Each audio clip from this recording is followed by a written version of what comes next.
I'm so glad that Margaret's here. We go back 27 years, I think. I think it was 1980 that I came to your place for dinner. Yeah, and so we've been very strong friends for all over these years, and many other friends here as well.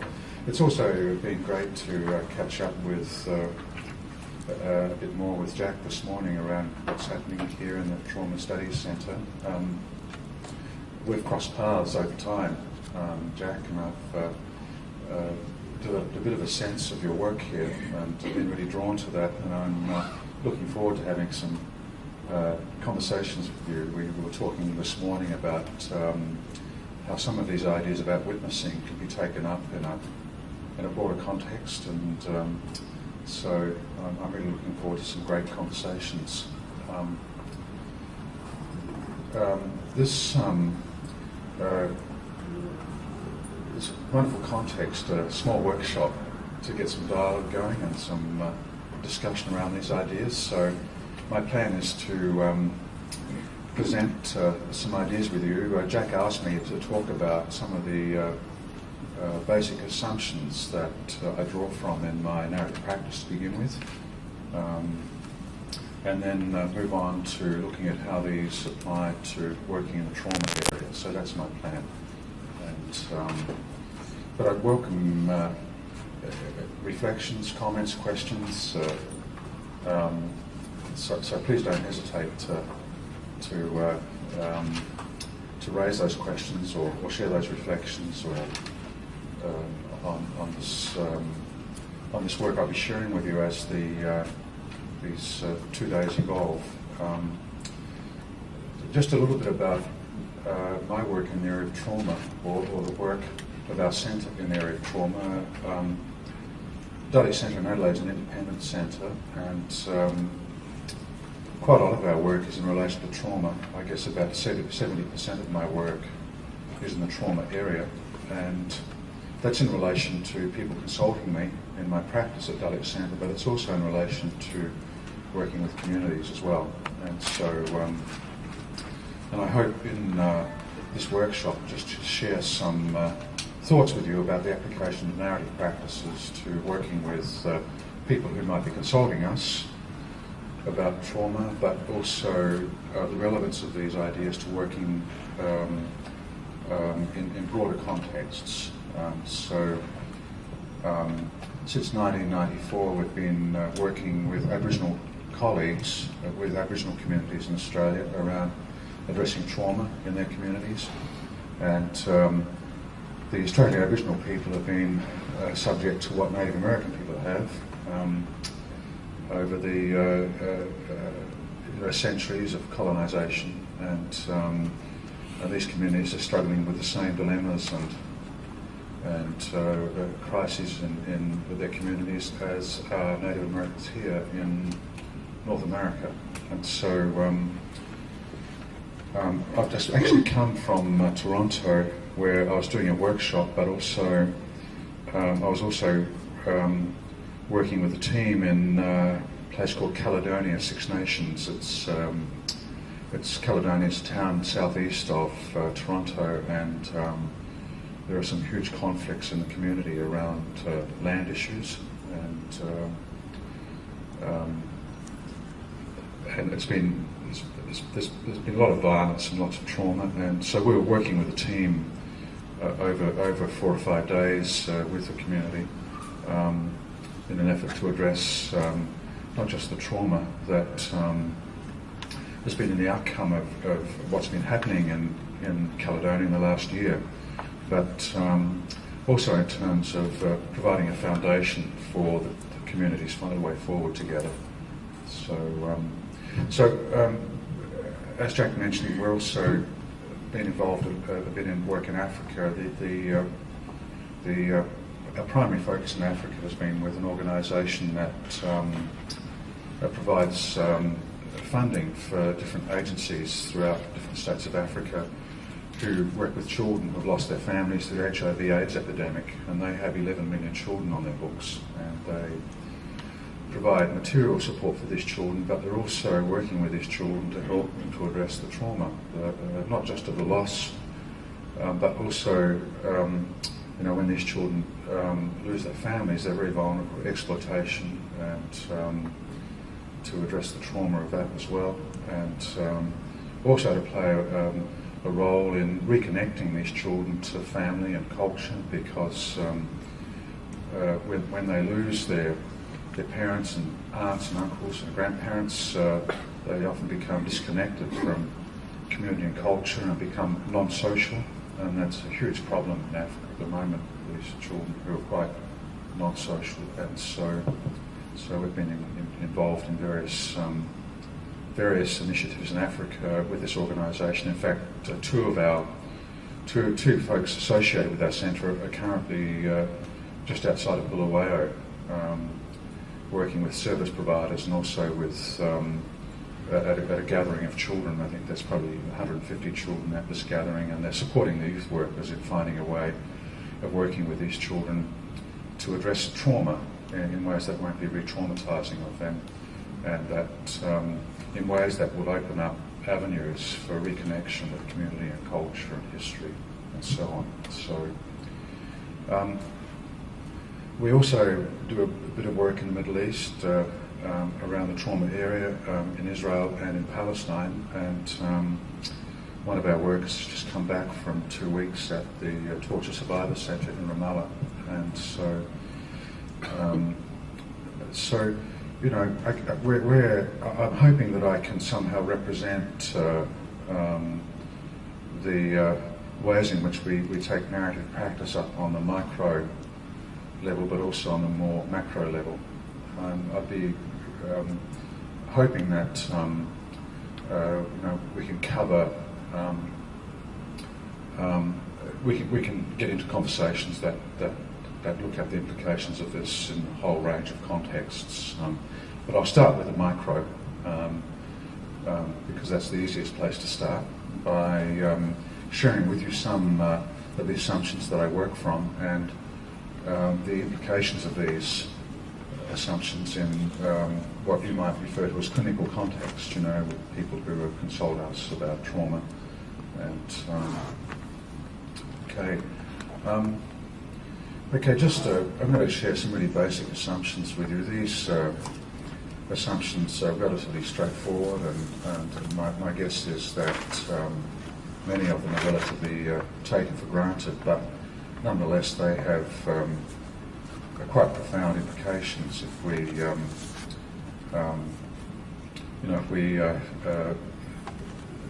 seriously engage with these sorts of assumptions that I'll be sharing with you to begin with this morning.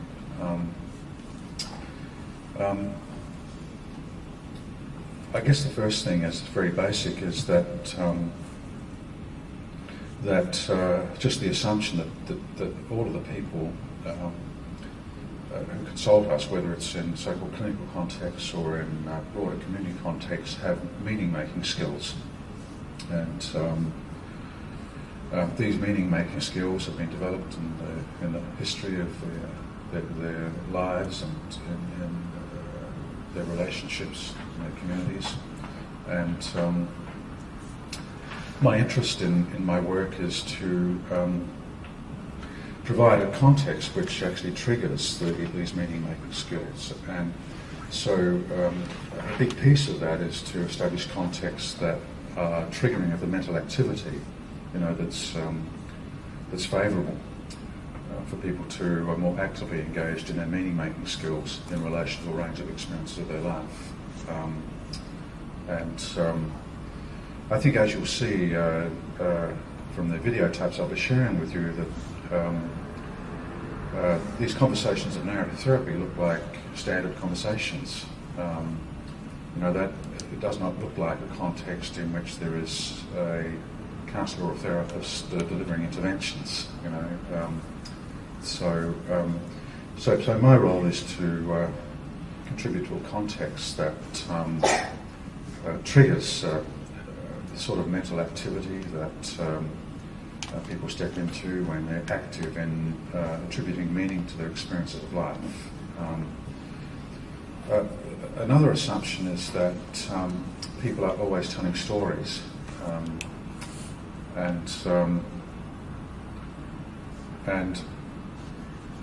you know, this assumption is linked to the idea that it's the stories that we have about our life that make it possible for us to attribute meaning to our experiences of life. You know, it's linked to the idea that there aren't intrinsic meanings in experiences of life, that we actually give meaning to experiences of life, and this is an active process, and we actually render experiences of life significant, and we achieve this by taking them into these experiences into some frame. You know, that and it's this frame that makes it possible for us to attribute meaning to our experiences of life. And in terms of where I'm coming from, I understand the self-narrative or the storylines of one's life, the personal storylines of one's life, to be the primary meaning-making frame that makes it possible for people to actually attribute meaning to their experiences of living. And I mean, this is so evident when people consult us. We might meet with a person who's feeling miserable and perhaps despairing and have a sense of futility in life, and when they join us, they don't sit there and just say depression. You know, instead they tell a story.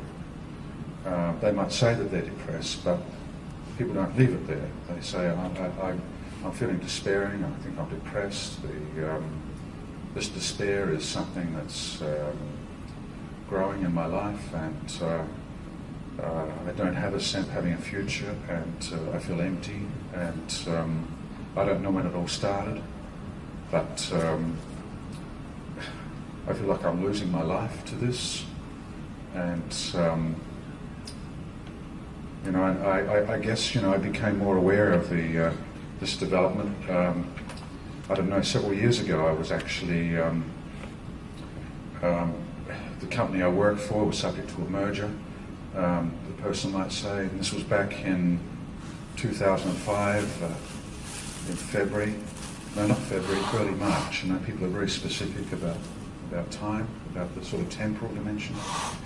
And in the context of this merger, my working role was changed without consulting me, and I was shipped out to another office, and I had to commute long distances, and it was an unfriendly environment, and I felt betrayed. I'd given loyal service to this organisation for more than 20 years, and I'd been a big part of some important initiatives, and this really flattened me, and you know, it took quite a while for me to sort of somehow gather myself and to get myself back into life again. And just as I was doing that, my relationship broke up, and without warning. And the person will say, and that was in 2006. In fact, it was January 28th, 2006. You know, people are very specific once again about locating these significant events of their life in the sort of temporal dimension, and I was crushed by this, and for months and months and months, it wasn't one day at a time, but it was like living life 1 hour at a time, and I really struggled to reclaim aspects of my life, and I was just starting to get some of this together when my mother took sick, and I'm the oldest sibling in my family, and I had to step back from my life again, and here I am now, you know, in April 2007, and I feel that my life is in tatters, and so people tell these sorts of stories, don't they, when they come to consult us. So we always hear an account of events that are linked in some sort of sequence through time according to a theme or a plot line. There are always those four elements. It's rarely about a singular event. It's usually about events that are linked in some sequence through time according to a theme or a plot line. Like the theme here is like losing my life, or it's a theme of tragedy or loss or whatever. And so people also share with us some of the conclusions they've reached in response to their reflections on these developments in their life. They say, this tells me that I'm inadequate, or it tells me that I'm a failure, or it tells me that I'm a loser, or it just shows how incompetent I am. So people also share these conclusions, and these are like identity conclusions. And so what usually happens when we meet with people who consult us, we hear about the unfolding of these events through what I would call like a landscape of action. It's about events linked in sequence through time according to some theme or plot line. It's like a landscape of action. And but they also share with us some of the conclusions they've arrived at, or their understandings of some of these, or they share with us an account of some of the understandings about their own identity that have been confirmed or reinforced by these developments. And these are usually very negative understandings or negative conclusions about their identity. So we could say that we also get to hear about landscape of identity material, landscape of identity conclusions. And so we'll look more at this idea about dual landscapes a bit later in the workshop. And when I share with you one of the maps that I often that is orienting for me in the development of these therapeutic conversations. So it's going to start singing again in a minute. It's turned off. Oh, well, that's good. So that's another assumption. We have the assumption that people have meaning-making skills, even young children. If we get time in this workshop, I might share with you a videotape of working with a 4-year-old child who's been through incredible trauma. This child was actually removed from their family at birth when they were 2 years of age, and the parents were prosecuted for perpetrating abuse and neglect. Placed with a foster family. This child was removed from that foster family at the age of 3 years and 10 months, and the foster parents were also wound up in court over perpetration of abuse and neglect. And now they're with a new foster family, and they've been in this new foster family for 12 months, and there's all sorts of issues that have to do with the consequences of the trauma and neglect. This child is delayed in most of the developmental milestones. They're having enormous difficulties in establishing self-regulation, and part of the focus in this interview is providing a context in which that's somehow favourable to the child developing the ability to regulate their bowels and their bladder.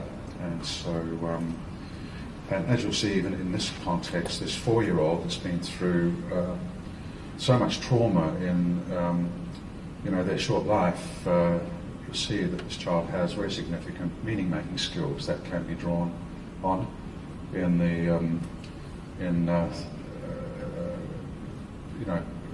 development of a foundation for them to establish these skills in self-regulation and so on. Is that dangerous, or is that okay? Countdown? I hope not. So countdown for something, or count up. So it's the idea that we'll have these meaning-making skills that we can find ways of triggering in our work. It's the idea that it's the self-narrative or personal storyline that provides the frame. This frame makes it possible to actually attribute meaning to our experiences of life.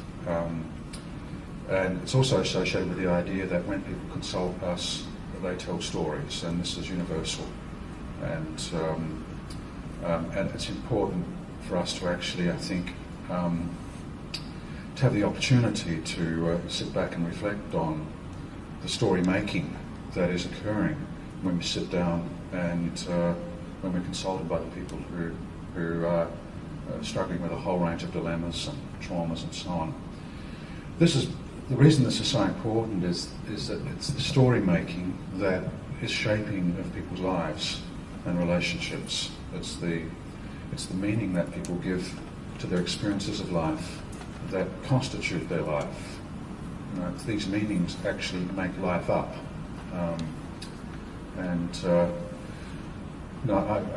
Mostly we're not conscious of the extent to which we are shaping of our own lives as we are living our own lives. We're not conscious of the extent to which our expressions of living are actually shaping our life as we live our life. We're not conscious of the extent to which it's the meanings that we give to our experiences of life that are actually producing our life. We think that we're not aware of the extent to which we are fabricating life through acts of living. And so we're relatively unconscious of that. So another assumption I'd like to share with you is that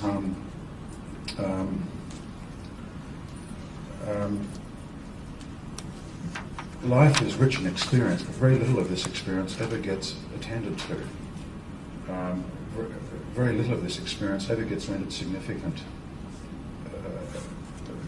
Only a very, very small piece of this experience ever gets rendered significant and taken into the storylines of our life.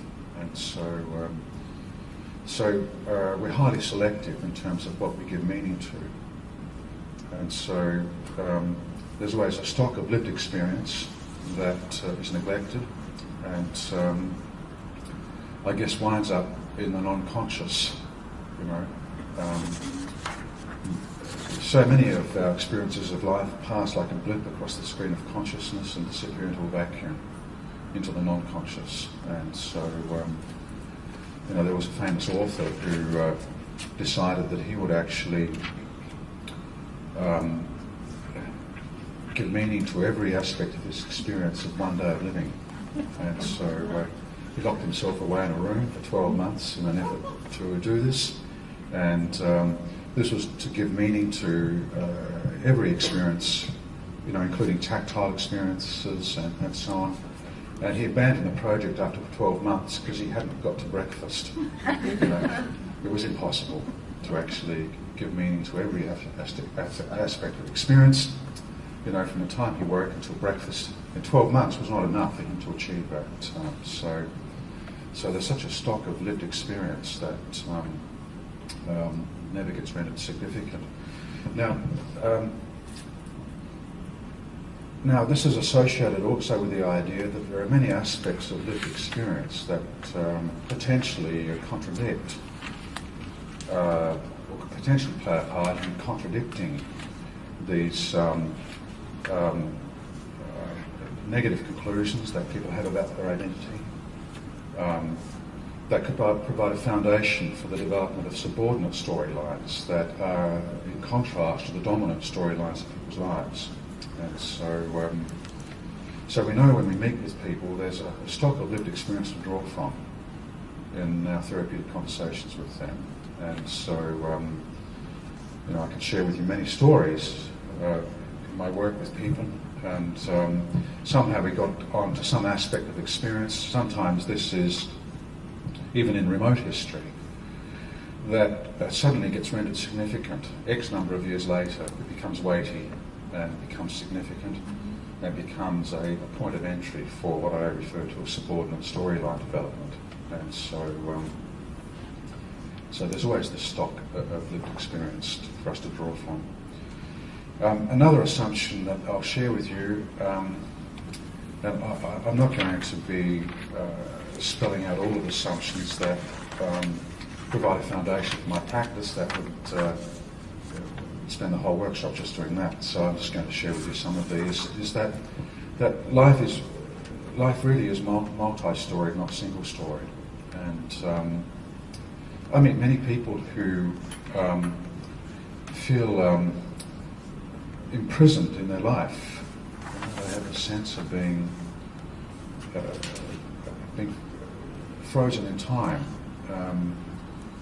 They have a sense that their future will be a reproduction of the present, which in turn is a reproduction of the past. And they live in a timeless world. They don't have a sense of the unfolding of developments in their life through time. And they represent their lives to be futile. They're often very despairing. They represent the landscape of their life to be lackluster and without possibility. And they feel trapped, like in a single dimension of living. And so many of the people who refer to me with a diagnosis of borderline personality disorder, this is their predominant experience: a sense of emptiness, futility, and so on. But even in these situations, there is always a subordinate storyline, or subordinate storylines that are present as very thin traces, that are usually not visible to people who consult us.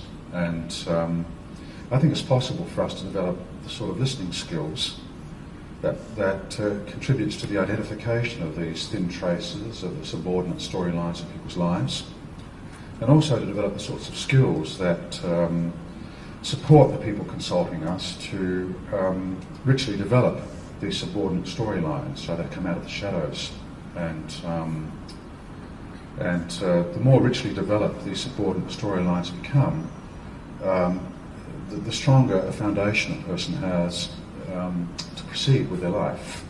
A lot of people ask me, well, what is the theory of change from this narrative perspective? I guess there are numerous responses to that question, but one of my responses would be that the rich development of the subordinate storyline provides a foundation for people to actually address their problems and predicaments of their life. It makes it possible for them to engage in actions that are healing or potentially healing of their, them in response to the traumas of their past. And so it's this rich story development that provides that foundation. People become aware of some actions that they could take that would be more in harmony with what they're learning about, what's important to them, about what they give value to, and about what they intend for their life. And so it's through this rich story development that some of these other conclusions about life become more visible and become more influential in the shaping of life. And you'll see that in these narrative conversations there's quite a focus on establishing a context in which people are able to give voice to what it is that they do give value to, that's been continuous through their life, that's represented in a range of responses to their predicaments, and what it is that people intend for their lives, and it's reflected by some of these responses. And it's the rich development of these conclusions about one's intentions and about what one gives value to that provides a wonderful foundation for people to proceed with their life. That suddenly, as I said, people become aware of a whole range of options that, for taking action, that would be in harmony with what they give value to and with what they intend for their life. So there's a huge, very significant emphasis on that in narrative practice. In this workshop, apart from sharing with you some of these ideas about narrative and apart from illustrating some of these practices of work, I'm also going to talk a little bit about the nature of inner experience and what these conversations do in relation to one's internal experience. And at this time I'll be speaking about the work of William James. Some of you are familiar with William James's work. I'll be specifically speaking about his understanding of the self, which is based upon a stream of consciousness. James argues that what we experience as a self is really founded upon a stream of consciousness. And I'll also be, and this stream of consciousness is like the language of inner life. And what I'll be suggesting is that these narrative conversations contribute to the reinvigoration and redevelopment of this language of inner life. And with that reinvigoration and redevelopment comes a greater sense of personal intimacy and a sense of personal warmth often displaces that sense of emptiness. And this also provides a foundation for people to relate intimately to others as well. And so, in this, in focusing on this, I'll also be talking with you a bit about the work of Lev Vygotsky, a Russian psychologist who was born in, I think, 1896, and he died in the early 1930s. Some of you will be familiar with Vygotsky. No, what's the name exactly? Vygotsky, Vygotsky, Lev Vygotsky. Those people who are into early childhood development probably will be familiar with Vygotsky's work.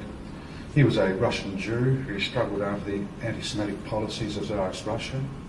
Despite that, and despite the strict quota on Jewish enrollment at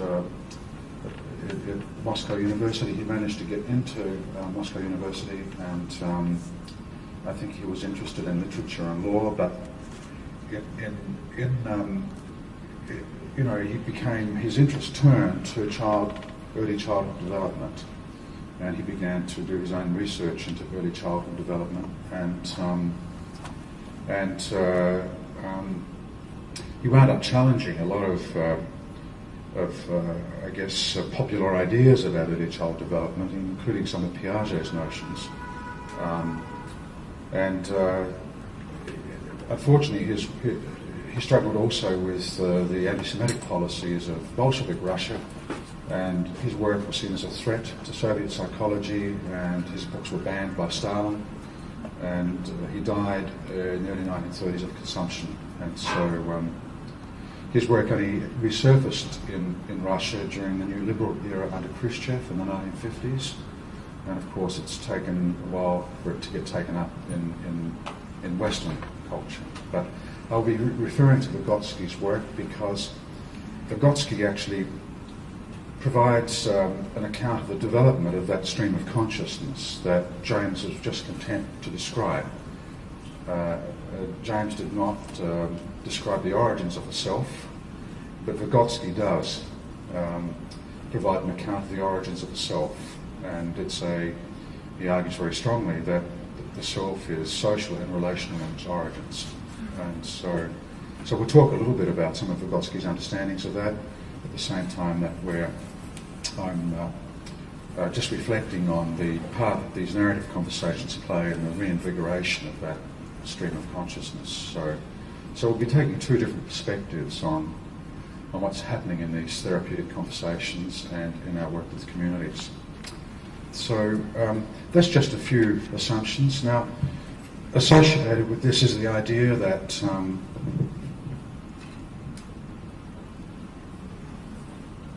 it's not really my role to deliver interventions or to give affirmations or to reframe people's experiences or to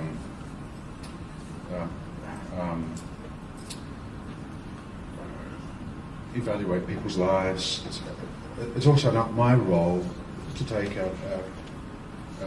to step into a sort of like a primary authorship position in my work with people who consult me. My task is to find what I would call more of a decentered position, in which my voice is decentered and that the voice of the people who consult me become more centered, and that their position is elevated in terms of the primary authorship status in my work with the people who consult me. It's consistent with this understanding about the multi-storied nature of life. For me to step back from any storytelling role, okay, I cannot know in advance the content of these subordinate storylines of people's lives, and all I know is that in these therapeutic conversations we'll get onto some of those subordinate storylines, and that I can't even know in advance the destination that we'll arrive at the end of our conversation with the people who consult me. And so, so often people come along with a particular goal in mind, and they radically revise that in the course of these conversations as they become more familiar with other accounts of their life and history, and as they step into other conclusions about who they might be. Their own destination is transformed in the process of these therapeutic conversations. So the only thing that I can safely predict at the outcome of my meetings with people is that the end point is totally unpredictable. That's the only thing that I can safely predict. That will be at a place at the end of these conversations that I could not have predicted. And so, for me, this is a very exciting aspect of narrative practice. It's not about reproducing the known and the familiar. And I know that I'm even more fascinated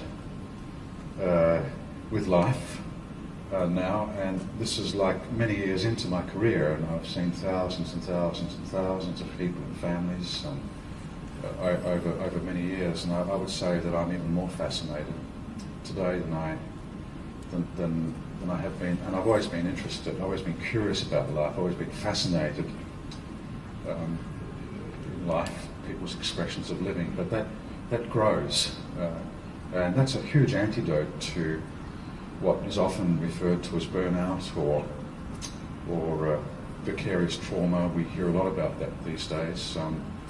I really sincerely believe that vicarious trauma is not the outcome of working with trauma, it's the outcome of how we orient ourselves in that work. I don't think it has to do with working with trauma. I think it's to do with how we orient ourselves in that work. How we orient ourselves in that work. How we are positioned in that work.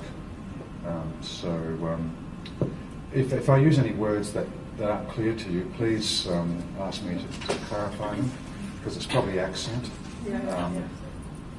And so... that was the first one. When I come, sorry, that's that was the first one. Yeah. Okay.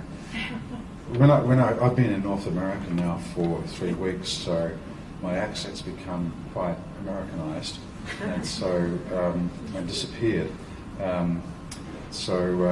But there may be some more Americanization that would be helpful. And so I remember doing a workshop many years ago in the 1980s, early 1980s in Portland, Oregon, and part of this workshop was about narrative practice, but also about what I bring to this in terms of my interest in the operations of modern power, and also what I understand from historians of thought about the constitution of the self through culture and through these operations of power. And I was specifically referring to the work of Michel Foucault, and also Bourdieu, whose work's been very interesting to me, and people are very confused as I was actually speaking about power, and as I was thinking about what I was talking about as dual landscapes of life. And on the second day of the workshop, before afternoon tea, I've mentioned a couple of things. I've mentioned something about thinking about exceptions to the dominant storyline as like sparkling events. And people put that together with the idea of jewel, like jewel sparkle, and everybody lit up. And I said something else as well, but something I clarified for them what power meant. And so someone came up to me and said, "Michael, we've got it, like jewel landscapes, jewel sparkle." Well, I'd meant dual landscapes. and then there was this thing about power, and there was this take on power, which was totally wrong in terms of where I was coming from. I meant power, okay? And so I had to redo the whole workshop between afternoon tea and 4:30, which gave me about an hour and a half to recover myself. So, so if you hear words that are unfamiliar, please ask me to clarify them. So.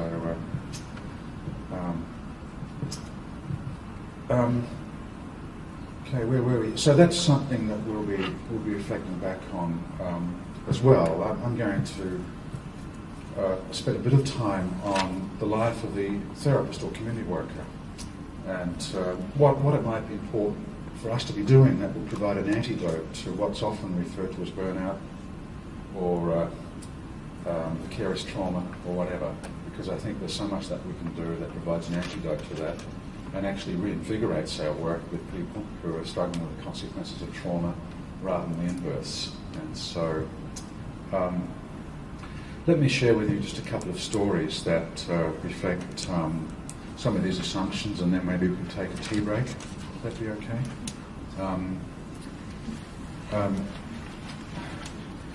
First, a story of Deanne. Deanne's a girl who's about 11 years of age, who's referred to by the Child Protection Services. And Deanne was removed from her biological family about 18 months before I met her, and she's now living with a foster family. These foster parents are very caring and loving.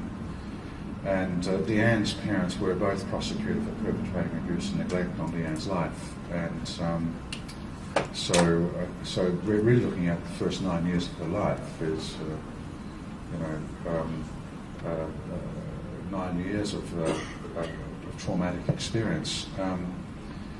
Under the care of these foster parents, Deanne's development is proceeding. She was delayed in all of her developmental milestones as well, and short in stature. And in response to these, so that there's been lots of positive developments, but there are still ongoing issues around her isolation. She's very withdrawn, very cut off, and at school she spends any available time outside the classroom in the library by herself. She seems very fearful of social interaction with other children. She also struggles with insomnia still. And has nightmares as well. And the Child Protection Service was hoping that we could do something that would address the social isolation, which is becoming an increasing problem as Deanne gets older, and also do something to address some of the consequences of trauma that contributes to insomnia and to these terrible nightmares.